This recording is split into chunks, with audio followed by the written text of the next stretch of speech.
This happened a few years ago, back when I was about 15 or 16. It was that awkward age where you read too old to play with toys but too young to drive or go somewhere, so you end up just doing stupid stuff to pass the time. My best friend, whom I'll call Alex, lived in a pretty quiet suburban neighborhood. It was one of those places where the houses all looked the same and nothing exciting ever happened. We used to have this routine where I'd spend the night at his place, and once his parents fell asleep, we would sneak out. We weren't looking to cause trouble, break into cars, or vandalize anything. Honestly, we were just bored out of our minds. We would walk around the neighborhood at 2 o'clock a.m., talking about life or video games.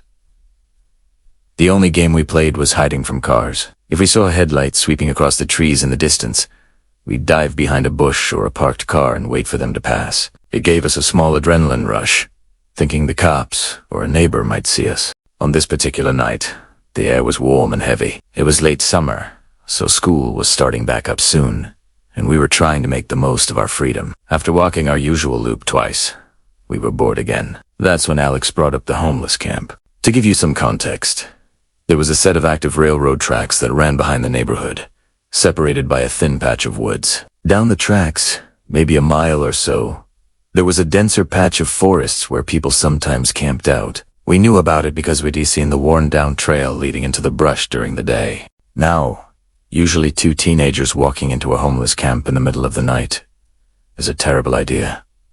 But we had a reason to feel safe. One of the guys who lived back there was named Jerry. Jerry was actually an old friend of Alex's dad from way back in the day. Life had just taken them in different directions. Jerry wasn't an addict or dangerous. He had actually come over to Alex's house a few times. Alex's dad let him shower there, gave him food, and even offered to help him find a job. Jerry turned it down every time. He legit told us once that he just liked living off the grid. He didn't want to pay taxes or answer to a boss. Because we knew Jerry, and we knew he was usually the one keeping an eye on things back there. We thought it would be cool to go visit. We figured we'd sneak up, see if he was awake, maybe say hi, and then head back. It felt like an adventure, but one with a safety net. We cut through a backyard and climbed the gravel embankment up to the railroad tracks. Walking on railroad tracks at night is loud. The gravel crunches under your feet and it echoes. We tried to walk on the wooden ties to be quieter, but the spacing was awkward, so we just walked along the metal rails, balancing like tightrope walkers. It was a longer walk than we remembered. During the day, everything feels closer. At night, with the darkness pressing in on both sides of the woods, it felt like we were walking for an hour. Eventually, we smelled smoke. Someone's definitely up, Alex said. We is low down. Up ahead, off to the left side of the tracks, the woods opened up slightly. We could see the orange glow of a fire flickering against the tree trunks. We stepped off the gravel and onto the dirt path that ran parallel to the tracks. Trying to be quiet, we were a bit nervous. The plan had seemed solid back in the bedroom, but out here in the dark, the what-ifs started creeping in. What if we get there and Jerry isn't there? What if it's someone else who isn't friendly? So, instead of just walking right up to the fire, we decided to sneak up and get a visual first. The trail split ahead. The main path continued straight alongside the tracks, but a smaller beaten-down path cut hard to the left, leading directly into the clearing where the camp was. We got maybe 100 feet from the camp, roughly 30 meters. We were crouched low, using the tall weeds as cover. The fire was decent-sized, lighting up the immediate area around the tents and tarps. I was scanning the area for Jerry, looking for his green jacket or his familiar beanie. That's when I saw it. It wasn't Jerry. We looked down that trail past a clump and saw a faint silhouette of what looked like a person. But they weren't sitting by the fire. They weren't coming from the tracks. The silhouette looked like it was coming from deeper in the woods, walking toward the camp, but staying just outside the ring of light where it tell. That's the first thing I noticed. And they were standing completely still. We froze. I grabbed Alex's arm and pulled him down. We ducked slightly to the side of the trail, blending into the shadows. Is that eerie? Alex hissed, his voice barely audible. I don't think so. Jerry walks with a limp. That guy is standing, straight up. We watched for another 10 seconds. The figure didn't move toward the fire. It didn't call out to anyone at the camp. It just stood there, facing the direction of the tracks. Facing us. A heavy feeling dropped into my stomach. You know that feeling when you realize you aren't the observer anymore, but the one being observed? I told Alex, I don't like this. We should sneak the hell out. He didn't argue. Same feeling, he said. Let's go. As I said, the fire at the camp was just enough to light the area well enough to see vague shapes, but it left deep shadows everywhere else. We ended up slowly creeping slightly off the trail, backing toward the railroad tracks. We wanted to keep the bushes between us and that figure. We moved backward for probably 30 or 40 feet, about 9 to 12 meters. It was slow going. The brush was thick, and every time I moved my foot, a twig snapped. It sounded like a gunshot in the silence. I stopped. Dude, I'd rather just hit the trail and slowly walk back. This is too loud and I can't see anything. I was worried that while we were messing around in the bushes, that guy could be flanking us. I wanted to be on the open ground of the tracks, where if we had to, we could run. We played football. We were both pretty fast sprinters. If it came down to a foot race, I liked our odds on the gravel better than in the vines and thorns. Alex nodded. Okay. On 3. Quietly, we slid out of the brush and back onto the dirt path. I immediately looked back, toward the camp. My heart hammered against my ribs. The silhouette had gotten closer. It had moved away from the firelight, closer to where we had just been standing. The light was dimmer there, but I could clearly make out that someone was standing there facing us. They had closed the distance by half without making a sound. My first thought was rational. I thought maybe they saw us duck into the bushes and were just coming to check who it was. Maybe it was Jerry after all, wondering why 2 kids were creeping on him, but it just felt off. The posture was wrong. Aggressive, rigid. Alex and I looked at each other. We didn't need to say a word. We both mutually and silently decided to pick up the pace. We started walking briskly. Not running yet, but moving with purpose back toward the bridge. We took about 10 steps, almost on cue like we were synced up. We both looked back over our shoulders. The silhouette was sprinting. It was now booking it towards us. Run! I yelled. We didn't hesitate. We hightailed it as fast as we could. I could hear my own breathing and the loud, rhythmic crunch of our sneakers slamming into the railroad ballast. It felt like a nightmare, where your legs are heavy, but we were flying. Thankfully, the trail alongside the tracks was wide enough that we weren't bumping into each other. I didn't look back. I was terrified of what I would see. I just focused on the wooden slats of the railroad bridge coming up in the distance. The bridge was the halfway point. It went over a creek, and there was nowhere to hide on it. If we made it across, we were close to the residential street. We hit the bridge, our footsteps echoing loudly on the wood now.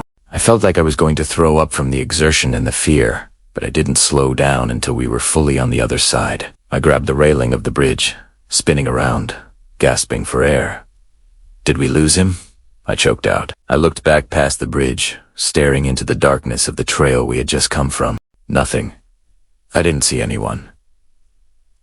The trail was empty. It was dead silent again, except for the crickets and our heaving breaths. If that person had kept running, they would have been on the bridge by now. They must have stopped right at the edge of the darkness, right where the trees ended. Let's go, Alex said, breathless. Don't stop. We jogged the rest of the way back to his neighborhood, constantly checking behind us. We didn't see any headlights, and we didn't care about hiding from them anymore.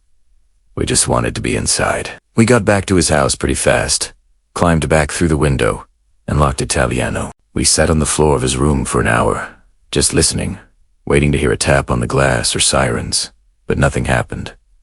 Luckily, that was the end of it. We never found out who that was. We never asked Jerry about it because we were too scared to ever go back to those tracks day or night. I don't know if it was a squatter, a drug dealer, or just someone who really didn't want to be found. But the way they ran silent and fast still creeps me out when I think about it. Before we dive into the next story, if you're visiting our channel for the first time, do not forget to hit the subscribe button and turn on the bell icon to stay updated with our upcoming scary stories. This happened during my senior year of high school. It's one of those nights that is burned into my memory. Not because something happened directly to me, but because of how close it came to destroying people I cared about. It was a Tuesday, I think.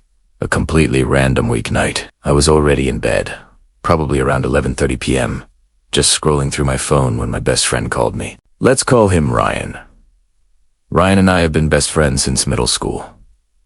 He wasn't the dramatic type. If he called me this late, it was usually because we were planning to meet up for a late-night food run or video games. But when I answered, his voice was wrong. He sounded breathless, like he had just run a mile, but also incredibly small. I need you to come over, please. Just come over, he said. I sat up. What's going on? Are you okay? Something happened, he said. The police are here, who's Hedera? He hung up before I could ask any more questions. I didn't hesitate. I threw on a hoodie and shoes, ran downstairs, and told my parents that Ryan was in trouble and that I had to go. They trusted me, and hearing the panic in my voice, they didn't argue. I got in my car and drove. Ryan lived in a subdivision about 10 minutos away. It was a nice neighborhood, quiet, well-lit, the kind of place where people walk their dogs at night without a second thought. When I got to the main entrance of his subdivision, I saw why he sounded so shaken. A police cruiser was parked sideways across the entrance lanes, its blue and red lights flashing silently against the trees. An officer was standing outside the car. I slowed down and rolled down my window. Roads closed, son, the officer said. He looked tense. My best friend lives in the cul-de-sac at the top of the hill, I told him, trying to keep my voice steady. He just called me. He's really shaken up. The officer looked at me for a second, then glanced up the hill toward where the other sirens were coming from. Go ahead, but stay in your car when you get there until an officer clears you. I drove slowly up the winding hill. As I crested the top and turned into Ryan's cul-de-sac, the scene was surreal. There were at least 4 or 5 police cars parked at chaotic angles. Their lights were bouncing off the 2-story brick houses, turning the familiar neighborhood into a strobe-lit nightmare. I pulled up to the curb near Ryan's driveway. Before I could even put the car in park, Ryan came running out of his front door. He ran right past a cop who tried to stop him and met me in the street. He looked pale, like all the blood had drained out of his face. He was shivering, even though it wasn't that cold. Dude, what is happening? I asked. He pointed to the house next door. Someone broke into it. They beat Mrs. Clean. Mrs. Clean was his neighbor. She was a nice lady, lived alone, and kept to herself. Ryan started explaining it to me in rapid-fire bursts, his hands shaking. He said he had been in his room when he heard screaming. Not just a yelp, but terrified, guttural screaming from outside. Apparently, someone had broken into Mrs. Klein's house. He had used something heavy, a tire iron or a crowbar, they thought. He started beating her with it immediately. It wasn't a robbery. He just went straight for violence. Miraculously, she managed to get away from him. She ran out of her front door and sprinted across the lawn to Ryan's house. Ryan told me I heard banging on the door, like someone was trying to break the door down. Ryan's dad was out of town on a business trip, so it was just Ryan and his mom at home. His mom had run to the door, thinking maybe it was a car accident or something. She unlocked it and opened it. Mrs. Klein literally fell into the foyer. Ryan said she was covered in blood. It was pouring from her head. She collapsed right onto the welcome mat, and then the horror part. Ryan's mom looked up. The attacker was right there. He was walking up the walkway, toward the front door, holding the heavy tool. He wasn't running. He was just walking, calm and focused. Ryan's mom grabbed Mrs. Klein by the shirt and dragged her fully inside. She slammed the heavy wooden door shut and locked the deadbolt just as the guy reached the porch. He didn't leave. He hit the door. Ryan said the attacker had swung the heavy tool at the door before it fully latched. But when it didn't open, he took the weapon and smashed the small decorative window at the very top of the door. Glass rained down into the foyer onto Ryan's mom and Mrs. Clean. Ryan's mom started screaming at the top of her lungs, shouting that she had a gun. She didn't, and that the police were coming. The guy didn't try to unlock the door through the broken window. He didn't yell back. He just stopped. According to Ryan, the guy just turned around and walked back down the driveway, disappearing into the darkness of the street before the police arrived. He didn't run away. He just strolled off like he had finished a chore. The police let me go inside the house with Ryan. They wanted us off the street while they searched the woods behind the subdivision. Walking into that foyer is something I will never forget. There was blood everywhere. It wasn't like in the movies, where it's just a little smear. There was a pool of it on the hardwood floor where Mrs. Klein had collapsed. There were distinct handprints smeared on the white baseboards where she had tried to pull herself up. But the thing that made me sick was looking up. Above the door, the small semicircle window was shattered. Shards of glass were scattered all over the bloody floor. There was a smear of blood on the white door frame, way up high where the attacker had swung the weapon. It showed just how tall he was and how much force he had used. If Ryan's mom had been 2 seconds slower, or if she hadn't managed to drag Mrs. Klein in, that guy would have been inside the house with them. I spent the night there.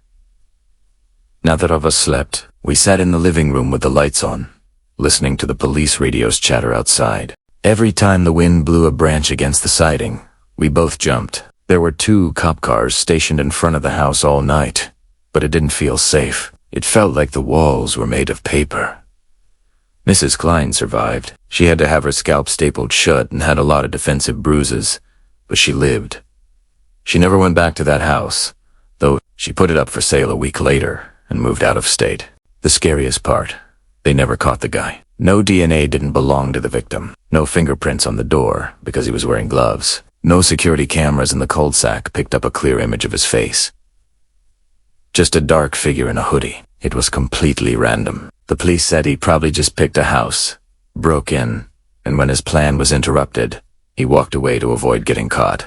To this day, when I visit my parents and drive past that subdivision, I get a chill. I think about that blood on the floor, and I think about the man walking calmly into the darkness, knowing he's probably still out there somewhere. When I was a little kid, maybe 5 or 6 years old, we lived way out in the country. I'm talking about a place that wasn't even a town, just a collection of houses spread out along gravel roads and endless fields. It was the kind of place where nobody locked their doors. We didn't even have keys to our house. If we left, the door just stayed unlocked. Everyone knew everyone, and there was this heavy sense of trust. We had a neighbor who lived about a quarter of a mile down the road. She was an older woman, a widow, and to me, she was basically a third grandmother. I would ride my bike down to her house all the time. She always had snacks, those little Debbie cakes or homemade cookies, and she let me play in her living room while she watched her soaps. I have these weird core memories of playing in her house. She kept a bin of toys from when her own kids were little. My favorite was this old vintage Mr. Potato Head. It was the kind where you actually had to use a real potato, not the plastic body they have now. I spent hours sitting on a rug sticking plastic eyes into a raw potato, completely oblivious to the world. The neighbor had a son. He was an adult, probably in his mid-20s at the time. I remember hearing he had been away in the army, or maybe he was working out of state, but he moved back in with his mom for a while. I didn't interact with him much. To a 6-year-old, a 25-year-old guy is just... When I was about 6, we lived next door to an old woman whose adult son, let's call him Jim, still lived with her. We saw him around, and he was always a bit off, but mostly harmless, or so we thought. One hot summer afternoon, he knocked on our door. He asked my mom if he could take my older brothers camping that weekend. He had all his gear laid out in the back of his pickup truck and seemed really excited. My mom was hesitant. She didn't know him that well and had a gut feeling that something wasn't right. She politely told him no, that we already had family plans. He seemed disappointed but shrugged it off and left. She didn't think much of it at the time, just a parent's intuition. A few days later, my mom and I ran into Jim at the local general store. He was at the counter buying cigarettes, and he looked absolutely terrible. His face was puffy and red, and his arms were covered in angry, swollen welts. My mom, being a kind person, asked him, "My goodness, what happened to you?" He scratched at his arm and mumbled something like, "Got into a nest of ground bees down at the creek. Tore me up pretty good." My mom just nodded, and we left the store. But as soon as we got in the car, she went quiet. You see, we spent every single summer day at that creek.